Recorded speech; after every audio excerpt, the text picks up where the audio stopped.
श्रीराम.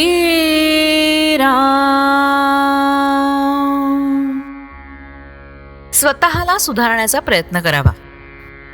वास्तविक काही न करणं, आपण काही करतोत किंवा आपल्याला काही करायचंय असं न वाटणं हाच परमार्थ. देहाने मनाने एकसारखी चळवळ करायची आपल्याला सवय लागली. देहाला स्वस्थ बसायला लावणं कठीण, मनाला स्वस्थ बसायला लावणं हे त्यापेक्षा कठीण, आणि देहाने कर्म करत असताना मनाला स्वस्थ बसवणं हे अत्यंत कठीण. मनाला खरं म्हणजे स्वास्थ्य हवं, पण ते मिळवण्याकरता साधन म्हणजे प्रयत्न करणं जरुरीचं आहे. मनाचं स्वास्थ्य बिघडायला 3 कारणं. 1. आपल्या इच्छेविरुद्ध गोष्ट होणं. 2. मागच्या आपल्या बऱ्या वाईट कर्मांची आठवण होणं. आणि 3. उद्याची काळजी लागणं. आता जो तो आपल्या इच्छेप्रमाणे व्हावं असं म्हणणार, मग सगळंच काही तुमच्या इच्छेप्रमाणे कसं काय चालेल? तुमच्या इच्छेविरुद्ध गोष्टी होणार तेव्हा स्वास्थ्य बिघडू न देण्यासाठी आपली इच्छाच नाहीशी करावी. अमुक गोष्ट मिळावी ही बुद्धीच ठेवू नये. हाव सोडावी, लोकांची आस सोडावी. जे काही होतं ते रामाच्या इच्छेनं म्हणावं, आणि प्रत्येक गोष्ट रामाने केली म्हणणं म्हणजे अखंड भगवंताच्या अनुसंधानात राहणं. आपला अहंपणा खरोखरच किती खोल गेलाय ते पहा.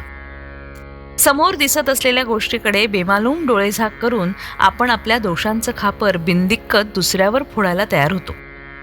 अमक्या तमक्याच्या नादाने आपला मुलगा बिघडला असं म्हणतो, कारण आपलाच मुलगा खराब हे म्हणवत नाही. ते म्हणण्याची लाज वाटते. मग दुसऱ्याच्या मुलाला आपण वाईट म्हणतो. आपला मुलगा आपल्या डोळ्यांदेखत संगतीच्या योगाने एवढा बिघडतो, तर मग संगतीचा परिणाम केवढा असला पाहिजे? संगतीचा परिणाम जर एवढा मोठा आहे, तर संत संगतीत असताना आपल्यात सुधारणा का दिसू नये? संत संगतीने मग आपण निश्चित सुधारायला पाहिजे ना, पण तसं दिसत नाही. मग नडतं कुठं? याचं मुख्य कारण म्हणजे आपण स्वतःला सुधारण्याचा प्रयत्न करत नाही. आपल्याला सगळं समजतं, पण प्रयत्न करायला नको. वासनेच्या जाळ्यातून बाहेर पडण्याचा आपण प्रयत्न करत नाही, त्यामुळे वासनेतच आपण जन्माला येतो आणि वासनेतच आपला अंत होतो.